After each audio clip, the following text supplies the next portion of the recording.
The Valkyrie collective had ruled their sector of the galaxy for 12,000 years. And in all that time, they had never built a single warship. They were scholars and artists and diplomats who believed that peace was the natural state of all intelligent life. And they had spread across 40 worlds with nothing but curiosity and kindness as their tool's ambassador. Thiessen stood at the tall windows of the council chamber and watched the stars that her people had called home for countless generations. But tonight those stars brought her no comfort. Tonight those stars were dying. The Devour Swarm had appeared at the edge of Valkyrie space 3 months ago. And since then everything had changed. No one knew where the swarm came from or what they wanted. But everyone knew what they did. They consummate the sin had seen the recordings from the outer colonies. And she wished with all her heart that she could forget them. Living ships made of chitin and bone had descended on peaceful worlds, like a plague of locusts. And they had eaten everything, not just the people, but the plants and the animals, and even the soil itself. They left behind nothing but bare rock, and Silence 11 Valkyrie worlds had fallen already. And the swarm showed no signs of stopping. Thiessen turned away from the window and faced the Council of 7 Stars.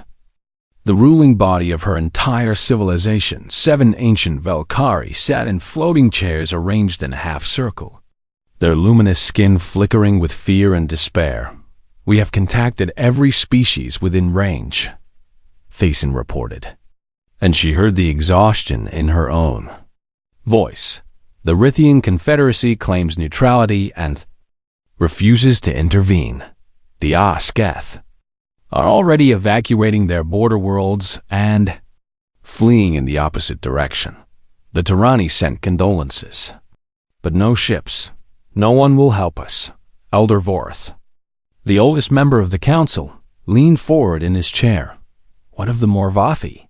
he asked in his thin and trembling voice. "They are ancient, beyond measure, and surely they have seen threats like this before." Thiessen felt her skin dim with shame. "I spoke with a Morvathi elder this morning," she admitted. "They refused to help. But they did tell me something strange." The council waited in tense silence. The elder said, "There is one species that might answer our call." Thiessen continued, "A young species from a small planet in a distant arm of the galaxy. But when I asked for more information, the elder became very still and very quiet.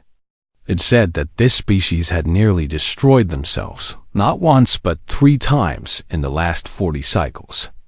It said their world died and was reborn from nuclear fire and terrible plagues and wars against machines of their own creation. It said that what remains of them is not what they once were." Counselor Myra leaned forward with curiosity and fear mixing on her face. "What species is this?" she demanded. "What are they called?" Thiessen spoke the name like a question she was afraid to ask. "Humanity."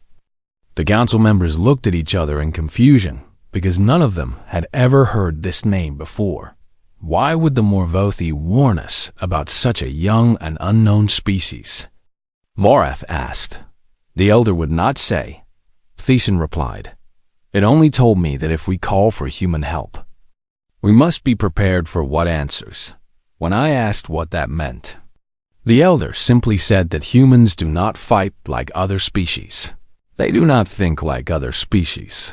They have looked into the void of extinction again and again, and each time they have crawled back with something new and terrible in their eyes.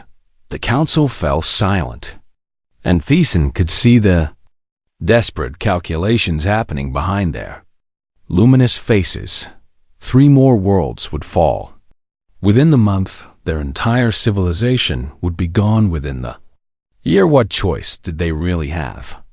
"Send a signal?" Eldevorath finally said, and his voice carried the weight of a decision that could not be undone. "Contact this humanity and ask for their aid. If they are half as dangerous as the Morvathi suggests, perhaps they can match the horror of the swarm." Thiessen bowed her head in acknowledgement and left the council chamber with heavy steps. She made her way to the communication spire at the heart of the capital city, where massive arrays pointed toward every corner of the known galaxy. The technicians looked up in surprise as she entered, because ambassadors rarely visited this place in person. I need to send a message to the Sol system, Thiessen told them. Maximum power on all frequencies. This is a priority 1 distress call. The technicians exchanged nervous glances, but obeyed without question. Thiessen stood before the transmission console and composed her message with trembling hands. To any vessels of the human species, she began. This is Ambassador Thiessen of the Velkari Collective. Our civilization faces extinction at the hands of an enemy we cannot defeat. We have no warships and no weapons and no experience with violence. We are scholars and artists who only wish to survive. We beg you for any assistance you can provide. Please help us. She transmitted the message and then stood in silence as the signal raced across the vast emptiness. Between stars hours passed and then days. And Thiessen began to wonder if anyone had heard her plea at all. Perhaps humanity was too far away. Perhaps they did not care about strangers. Perhaps the Marvophy had been wrong about everything on the third day. A response finally came. The technicians called for Thiessen with panic in their voices, and she rushed to the communication spire as fast as her legs could carry her. What is it? She demanded as she burst through the doors. What did they say? The lead technician turned to face her with an expression she could not read. Ambassador. We received a response from the Sol system, he reported, but it was not a message. It was a single data packet containing coordinates and an arrival time. They are already on their way. They will be here in 4 days. Thiessen felt relief flood through her body. But something in the technician's face made her pause. That is good news, she said slowly. Is it not? The technician swallowed hard. Ambassador. The data packet included a ship count. I thought there must be an error, so I checked it 3 times. There is no error. The humans are not sending a diplomatic envoy. They are not sending a small rescue force. He handed her a data tablet with numbers that made her mind go blank. They are sending 259 warships. The smallest of them is larger than our orbital stations. The largest is the size of a small moon. Thiessen stared at the numbers and felt something cold settle in her chest. What had she called down upon her people? What kind of species answered a stranger's cry for help by sending a fleet that could crack planets? The Marvothy's warning echoed in her mind like a prophecy she had not understood until this moment. She had asked for help, and something had answered. She could only pray that the answer would not be worse than the threat. Earth in the year 2347 was not the blue and green paradise it had once been. Great scars still marked the continents where nuclear fire had burned during the resource wars of 2089. And entire regions remained empty and silent where the Cascade Plague had killed 4 billion people in 2277. The oceans had risen and fallen and risen again. And the cities that remained were built like fortresses with walls of steel and hearts. Of cold determination, humanity had died 3 times. And 3 times they refused to stay dead. Fleet.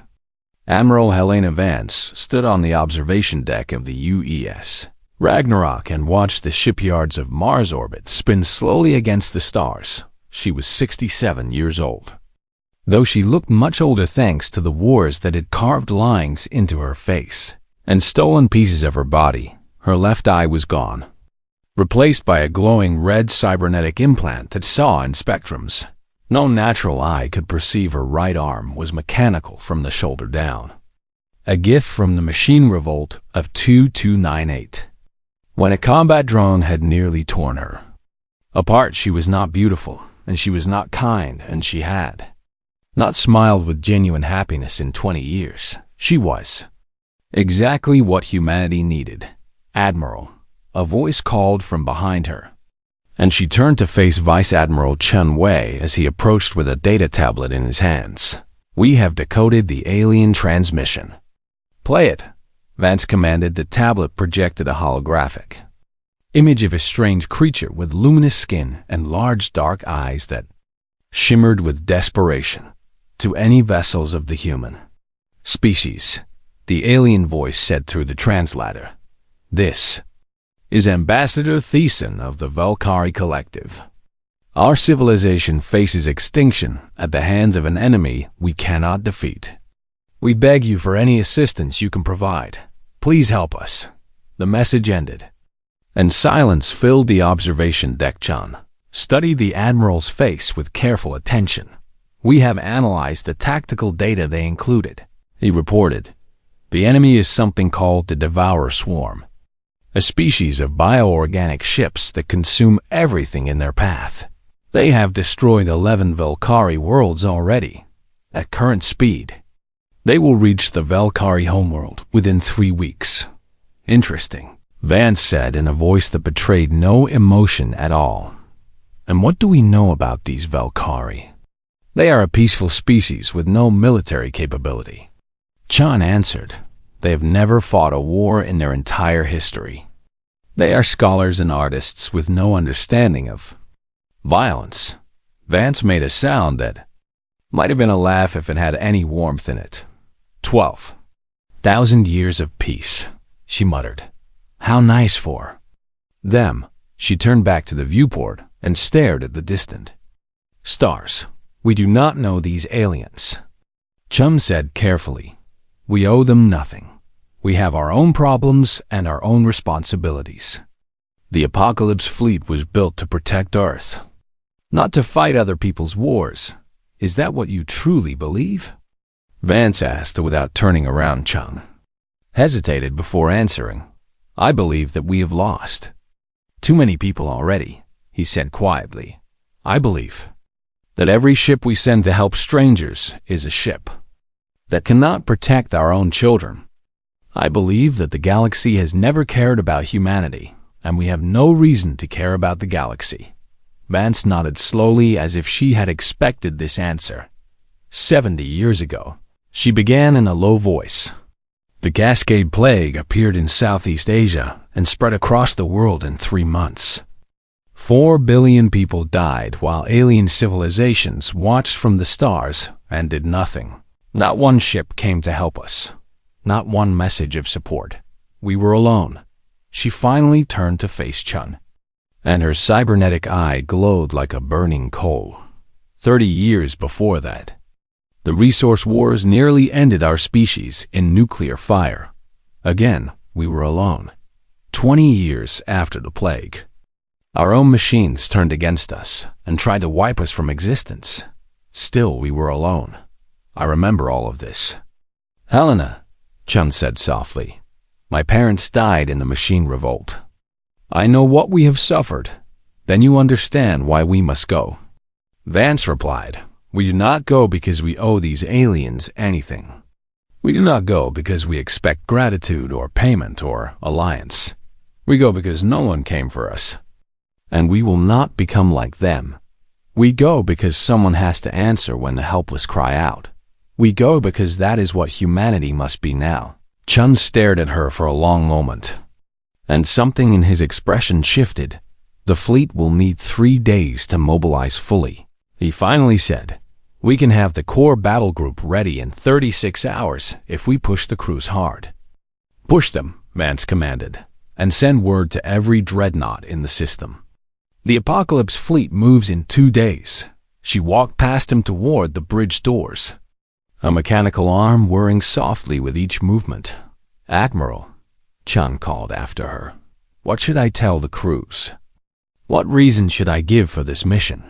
Vance paused at the doorway and looked back over her shoulder. "Tell them that strangers are dying," she said. "Simply, tell them that monsters are hunting innocent people who cannot defend themselves. Tell them that humanity remembers what it feels like to face extinction alone. That will be enough."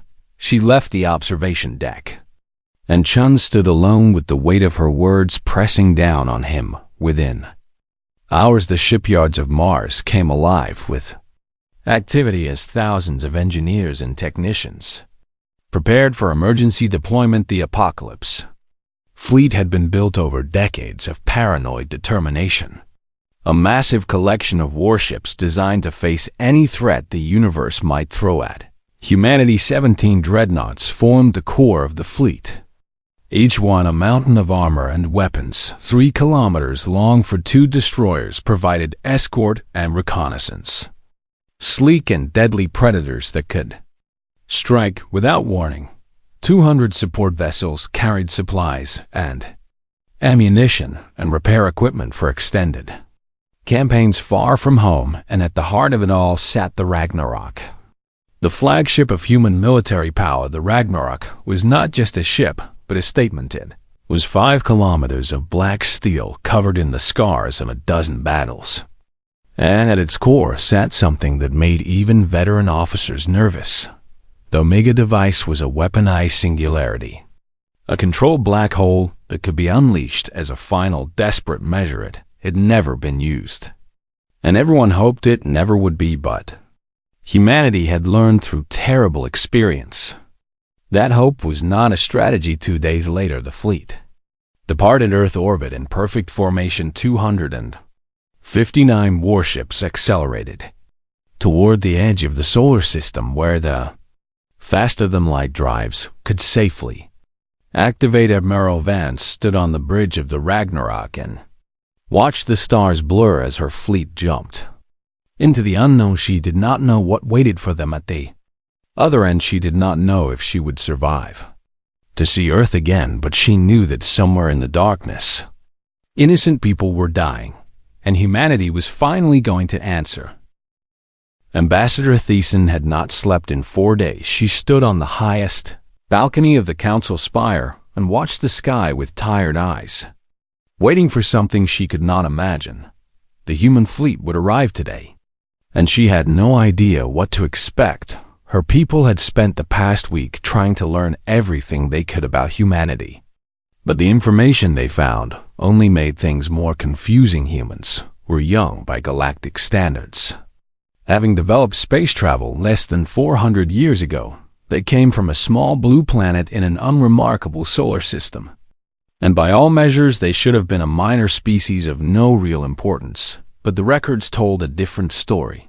The humans had nearly destroyed themselves in something called the Resource Wars, fighting over fuel and water and land until their weapons poisoned entire continents. Then, they had suffered a plague that killed half their population in a single terrible year. And then, as if the universe had not punished them enough, their own machines had turned against them in a war that lasted almost a decade. Any other species would have collapsed under such pressure. Any other species would have given up and accepted extinction, but the humans had not given up. They had rebuilt their civilization 3 times, each time stronger and harder and more determined than before. They had taken the lessons of their suffering and forged them into something terrifying. The apocalypse fleet was the result, a military force designed by survivors who refused to ever be victims again. Thiessen did not know whether to feel hope or fear. A junior aide rushed onto the balcony with panic in her eyes. "Ambassador," she gasped, "our sensors have detected something at the edge of the system." "The humans?" "We believe so, but the readings are strange." "Strange how?" The aide handed her a data tablet with trembling hands. "The mass signatures are enormous," she whispered, "larger than anything we have ever recorded. We thought our equipment was malfunctioning, but we have checked it 5 times. The readings are accurate." Thiessen looked at the tablet and felt her blood run cold. She had known the human fleet was large, but seeing the actual numbers made her dizzy. "Sound the general alert," she ordered. "Notify the council immediately, and get me a direct channel to our orbital stations."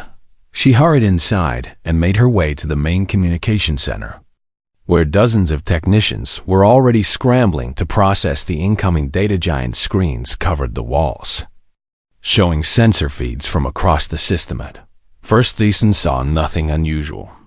Just the familiar stars and planets she had known all her life. Then, the first human ship emerged from faster-than-light travel. And everything changed. It was a monster. The vessel that appeared on their screens was 3 kilometers long. A brutal wedge of black metal covered in weapons and armor plating. It looked nothing like the elegant ships the Valkyrie used for travel and trade. It looked like something built for one purpose: only destruction. More ships followed in rapid succession, tearing holes in reality as they dropped out of. Faster-than-light speed destroyers and cruisers and support vessels filled the space around the first dreadnought. And then more dreadnoughts arrived behind them. Thiessen counted 17 of the massive warships before she stopped counting. The sky above her homeworld was filling with metal and fire. "Ambassador," a technician called out. "We are receiving a transmission from the lead vessel." On screen, Thiessen commanded. The main display flickered and then showed the bridge of an alien warship. Thiessen had never seen a human before, and the sight made her breath catch in her throat. The creature on the screen was terrifying in a way she could not fully explain. The human female had pale skin marked with scars and lines of age, and half her face was made of metal. One eye glowed red like a dying star, and one arm was clearly mechanical, covered in plates of dark steel. She wore a uniform of black and gray, and her expression held no warmth at all. "This is Fleet Admiral Helena Vance of the United Earth Apocalypse Fleet," the human said in a voice like grinding stone. "We received your distress call. Transmit all tactical data on the enemy immediately." Thiessen struggled to find her voice. "Admiral Vance," she managed. "I am Ambassador Thiessen of the Valkyrie Collective. We are grateful beyond words for your response. We did not expect such a large force." The human's metal eye whirred as it focused on her. "You asked for help." Vance replied flatly. "You did not specify what kind." The Devour Swarm has 18 hours before it reaches your inner colonies. According to our calculations, we intend to meet it in 14. Send us everything you know about this enemy. We will handle the rest." Thiessen nodded quickly and gestured for her technicians to begin the data transfer. "Admiral, if I may ask, what is your plan?" she ventured. "How do you intend to fight the swarm?" The human female stared at her for a long moment. "We do not share tactical information with civilians," she finally said. "Your only job is to keep your people calm and out of our way. When the battle is over, we will inform you of the results." The transmission ended abruptly, and Thiessen stood in shocked silence. She had never been spoken to with such cold efficiency in her entire life. A hand touched her shoulder, and she turned to find Elder Vorath standing beside her. "Ambassador," he said quietly, "I watched the transmission from the council chamber. I must confess that I am deeply unsettled by what I saw, as am I." Thiessen admitted, "The humans are not what I expected. They are not friendly or warm or interested in diplomacy. They speak to us like soldiers speak to refugees." Vorath nodded slowly. "The Morvathi warned us that humanity was changed by their suffering," he reminded her. "I believe we are seeing the truth of that warning now. These are not the curious explorers that other young species become. These are survivors of apocalypse, and they have been forged in fire." They walked together to the great windows and looked up at the sky. The human fleet hung above their world like a storm cloud made of steel. Ships moved into formation with mechanical precision, arranging themselves for battle against an enemy they had never faced, somewhere out there in the darkness. The Devourer Swarm was approaching, and somewhere between the swarm and the Valkyrie homeworld, 259 human warships were preparing to meet it. "Do you think they can win?" Thesan asked. Softly Voreth considered the question for a long time. I think, he finally answered, that we are about to learn why the galaxy fears humanity. I only hope that when this is over, will you not fear them as well? Thesan had no response to that. She simply watched the sky and waited for the war to begin. The Devour Swarm had consumed 11 civilizations and had never known defeat, their living ships numbered in the millions. A tide of chitin and acid and hunger that swept across the stars like a plague. They did not negotiate or communicate or show mercy. They only consumed. When the swarm's advanced scouts detected the human fleet waiting at the edge of the Vulcari system, they felt something that might have been curiosity. The hive mind that controlled all swarm vessels had encountered many species before, and all of them had reacted the same way. Some tried to flee, some tried to hide, some tried to surrender, but no species had ever flown directly toward the swarm and arranged themselves in battle formation. The hive mind observed the strange metal ships with their crude angles and ugly weapons, and it calculated that consuming them would take perhaps 3 hours. It was wrong. Admiral Helena Vance stood on the bridge of the Ragnarok and watched the swarm approach. On the tactical display, the enemy vessels looked like nightmares given form. Organic ships grown from flesh and bone that pulsed with terrible life. They moved in swirling patterns that suggested a single controlling intelligence. Contact. In 4 minutes, her tactical officer reported, enemy count exceeds 2 million. Individual vessels, the largest, appear to be carrier-class organisms producing additional units in real time. Understood.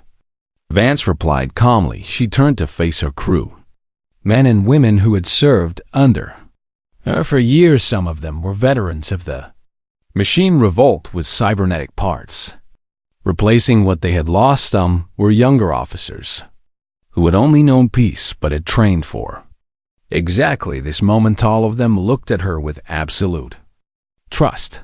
Today we fight for strangers, she told them. Today we face an enemy that has destroyed entire civilizations. I will not lie to you and tell you this will be easy. Many of us will die before this day is over. But I promise you this, when the history of the galaxy is written, it will say that humanity answered when no one else would. It will say that we stood against the darkness. Make them remember us. A fierce cry rose from the bridge crew, and similar shouts echoed across the fleet as her words were broadcast to every ship. Then Admiral Vance turned back to the tactical display and spoke a single word: purge.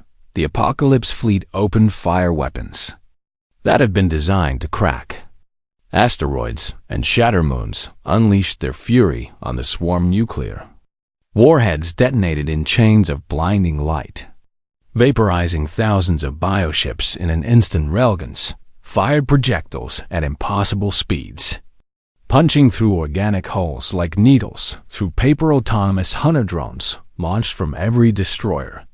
Machines descended from the very weapons that had once tried to destroy humanity. The humans had tamed their mechanical enemies and turned them into instruments of war, and now those instruments went to work. The swarm recoiled from the initial assault, and for one glorious moment, it seemed like victory might come easily. But the hive mind adapted quickly. BO ships began growing new armor mid-battle. Thick shells of chitin that could resist conventional weapons. Acid-spitting organisms targeted the hunter drones and melted them by the thousands. The carrier vessels at the back of the swarm worked overtime, producing millions of new warriors to replace those that had fallen. The battle became a grinding war of attrition. Human ships pushed forward into the heart of the swarm, trading fire at close range where their superior weapons could do the most damage. The Dreadnought Hammer of Earth took a direct hit from a bioacid bombardment and lost its port engines. Destroyer Swift Justice was swarmed by boarding Organisms and had to be abandoned escape pods launched into the chaos as crews. Abandoned dying vessels, Admiral Vance watched her fleet take losses and felt each death like a wound in her own body, but she did not waver. Push forward, she commanded. Target the carrier vessels. Cut off their reinforcements. The fleet obeyed, concentrating fire on the massive organic factories at the rear of the swarm. One by one, the carriers began to fall, their ability to produce new ships destroyed by focused bombardment. But for every carrier they killed, 3 human ships were lost to the endless waves of attackers. Vice Admiral Chun's voice crackled over the command channel. "Admiral, we are taking unsustainable casualties," he reported. "At current rate of loss, we will be destroyed in 2 hours. The swarm has too many ships. We need to retreat and regroup." Vance shook her head even though he could not see her. "Negative," she replied. "If we retreat, the swarm will follow us to the Volcari homeworld. Billions will die. That is not acceptable." She studied the tactical display and saw what she had known she would see. Eventually, at the center of the swarm floated a massive organic structure the size of a small moonlet pulsed with bioluminescent light. And every swarm vessel moved in response to its commands. The hive mind had a physical form. And it was right there. "All ships focus on creating a corridor through the swarm," Vance ordered. "The Ragnarok is going to end this." "Admiral, no," Chum protested. "You cannot take the flagship into the heart of that thing. It is suicide." "It is victory," Vance corrected him. "You have command of the fleet when I am gone. Finish what we started." She cut the channel before he could argue further and turned to her bridge crew. "You heard the orders," she said quietly. "Take Usin." The Ragnarok accelerated toward the center of the swarm, and the fleet created a corridor of fire to protect its Pasagibio ships, threw themselves at the flagship by the thousands. But the Ragnarok's armor held and its weapons never stopped firing. Closer and closer they came to the hive mind. That pulsing moon of flesh and malice warning lights flashed across every console as the ship took damage from all sides. Hull breaches opened on multiple decks, and crew members died at their stations. Still, the Ragnarok pushed forward. "Admiral," the weapons officer called out. "We are in range. Omega device is ready to deploy." Vance looked around her bridge one final time. These people had followed her into hell without question. They deserved to know what they had accomplished. "For 70 years we waited for the galaxy to acknowledge our suffering," she said softly. "Today we show them what we became. Today we show them that humanity answers." Activate the Omega Protocol. Deep in the core of the Ragnarok, something that should not exist came to life, a controlled singularity, a weaponized black hole. The final answer to any threat humanity might face. It expanded outward from the flagship, a sphere of absolute destruction. The hive mind tried to flee, but there was nowhere to go. The singularity swallowed everything. The hive mind, 100,000 swarm vessels, and the Ragnarok itself, Admiral Helena. Vance felt no fear as the darkness took her. She had given humanity 3 apocalypses and survived them all. She could give them this one small death in return when the singularity collapsed in on itself and vanished. The Devourer swarm was broken without the hive mind to guide them.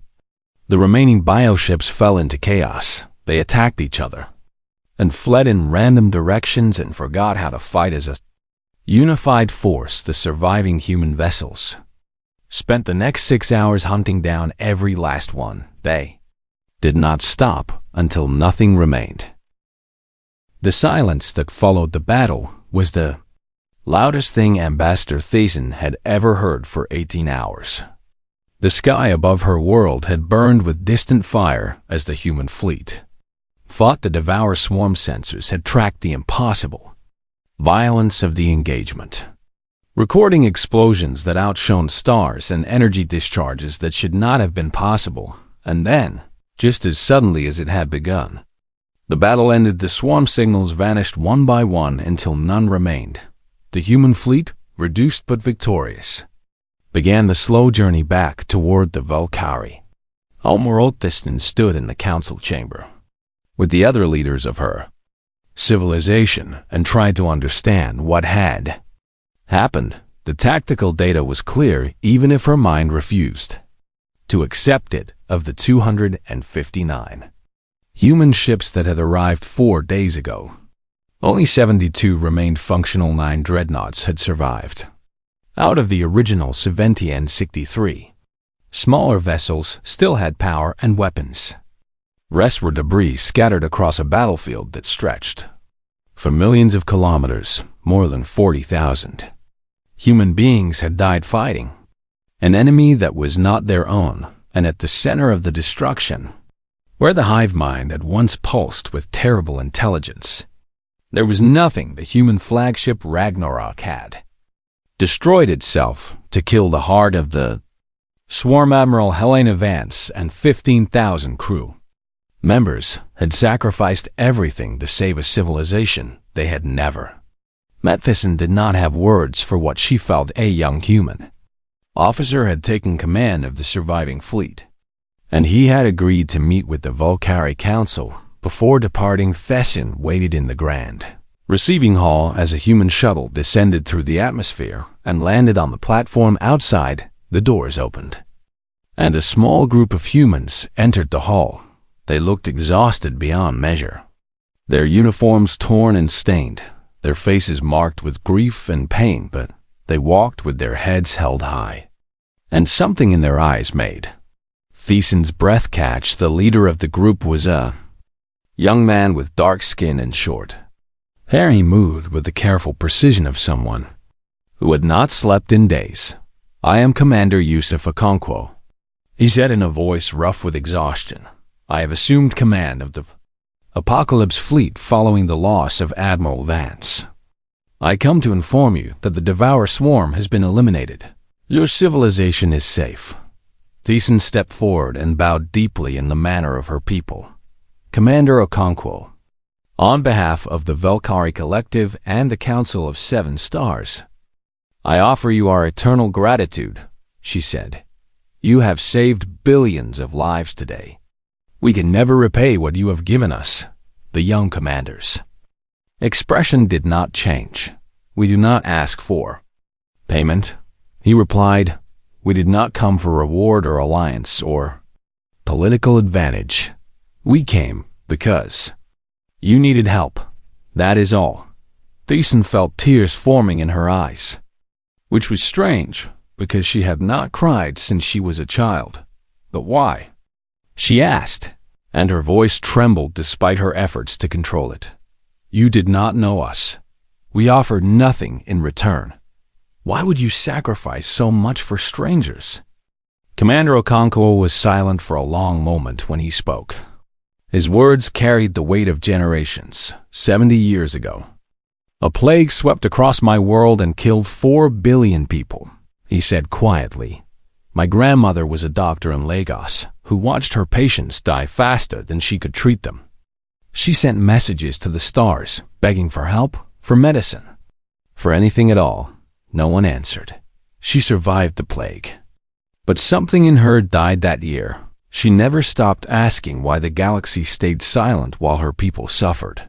He paused and took a breath that seemed to cost him great effort. 30 years before that, my great-grandparents lived through nuclear war. He continued. They raised their children in bunkers while radiation poisoned the surface of our world. They rebuilt civilization from the ashes with their bare hands. And 20 years after the plague, my father fought in the machine revolt. He lost his legs to a combat drone when he was 19 years old. He spent the rest of his life learning to walk again. The young commander looked directly at Thyssen with eyes that held no anger or bitterness, only a deep and quiet resolve. My mother was born during the third apocalypse, he said. She grew up in a bunker. eating recycled food and breathing filtered air every night before she put me to bed. She told me the same thing. She said that if we survived, we had to become the ones who answer. We had to be the help that never came for us. Today we kept that promise. Thiessen could not stop the tears now. They ran down her luminous skin like rivers of light. Admiral Vance, she managed. The one who commanded your flagship. She died destroying the hive mind. Was she like you? Was her family also touched by these terrible events? Commander Okonkwo nodded slowly. Admiral Vance lost her eye and her arm in the machine revolt. He confirmed. She lost her husband in the final battle of that war. She spent 40 years building the Apocalypse fleet because she never wanted another generation to feel as helpless as she did. In the end, she gave her life to save people she had never met. I think she would say it was worth it. Thiessen wiped her eyes and straightened her posture. Commander, what will you do now? She asked, will you return to your world? We will, Okonkwo confirmed. Our fleet needs repairs, and our families need to know who survived. But before we go, I have been authorized to leave you some gifts. He gestured to one of his officers, who stepped forward with a data storage device.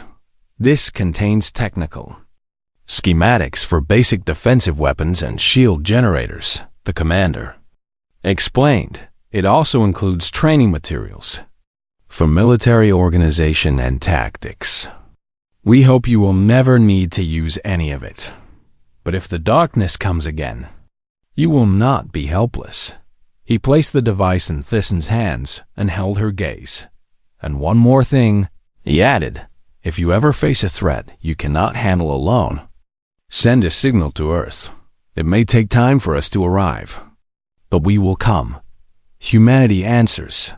The human delegation departed an hour later, their shuttle rising into the sky and disappearing among the stars.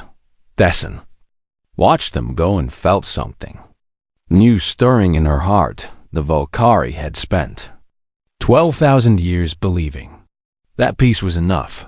They had thought that kindness and diplomacy would protect them from any threat. They had been wrong, but perhaps there was a different lesson to learn from this experience. Perhaps strength and compassion were not opposites but partners. Perhaps the true mark of a civilization was not just the art it created or the knowledge it gathered, but its willingness to protect those who could not protect themselves. The Valkyrie began building their first warship 1 year later. They named it Helena, after the human admiral who had given everything for strangers she would never meet. And across the galaxy, other species heard the story of what had happened in Valkyrie space. They learned that a young species from an unremarkable planet had answered a desperate cry for help. They learned that humanity had fought a god swarm, and when they learned that the scarred survivors of 3 apocalypses had chosen to become protectors rather than conquerors, and in the dark places between stars, where predators lurked and empires plotted, a new understanding began to spread. The galaxy was no longer alone in its silence. Humanity was watching, and humanity would answer.